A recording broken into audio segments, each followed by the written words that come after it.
Non, na kombo na Yesu Masiya. Amen. Alléluia. Dieu descendengwana. Akoya kolongola yo kondima.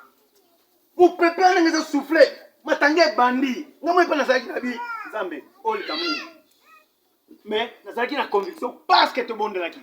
Doute ko aussi la terre, doute ko za la kaka. Mais kotiki lango place te. Alléluia. Oyo so saisir etika na lolenge wana. C'est comme ça dia yaka ko ambrouiller ba vie ya batu. Tango ayé na mpepe wana esalaki yo moni ko bange côté lio. Olobi ana ko mema ngambo. Tikana kata ka prier comme ça zonga ndako. Mbula pe tamusu ko beta ajouter ko mo regretter pourquoi kata prier. Alléluia. Amen. Nazolinga o comprendre ki autorité oyo Nzamba pesi yo. Nguya oyo zana ngo. Mais oza incapable de faire quelque chose. O est même visible. Oyebi ko bondela, mais devant situation, yo ko bonde les ate. Ozo lenga, ozo mona ga suka na yo, ozo mona ga silipo na yo. Fo benga ga batu baya pona koya ko chayo maboko. Mais yo moboko telema obondeli Nzambe. Parce que oza mondimi. Alléluia. Amen. Yo ki mondimi na weza ende pa batu. Yo elike na weza ende pa batu. Mais pese elike pa na Nzambe, ngana za na conviction na kata maloba oyo. Parce que na yebe teza nguyeli yo ba Nzambe. Et il y a quelqu'un de Malobate. Mais bien, le mec est avec la puissance. Malobé Ngouya. Oh, et tout ça, et sa autorité. Et ça, la terre, et ça, Malobé, il n'y a pas de combattre. Et ça, Malobé, il va confier, il va confier, il va confier, moto nyonso, oh, il y a condimana, comme on a eu sur Massia. Et là, qu'on a ça, qu'on saigne. Ce qui a combattu à Tembete, et comme ça, on a fait Amen. Yo tellement aux amours va tembe tembeleka.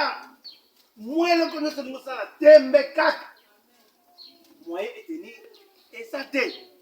Moi yo kende liboso ezate. Yango zo ko mimona ozana nguya te. Ya ko sala quelque chose. Aussi longtemps kolo apesio bokondi.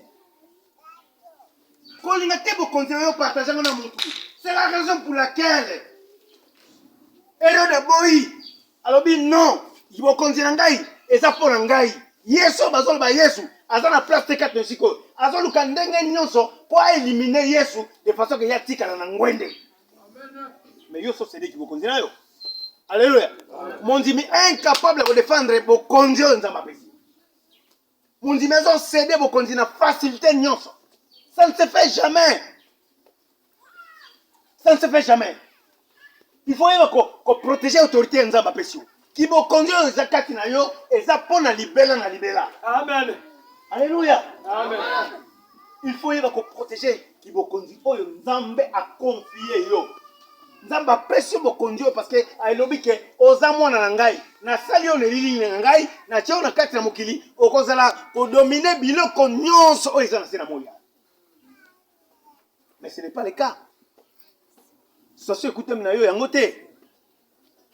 Mais le long de na foi ozonga na maloba ebandeli oyo bete Nzamba pesi nguya zala connecté na Nzambe parce que Bible bete Nzambe ayoka kalibondeli ya muto masumu te eloko liboso na vie na yo boya masumu zala muto ya vie de prière tango nyonso solisaka Nzambe ba do se communiquer na yo eloko zo sala yo zande prière za tellement muke oza même pas na temps ko prier.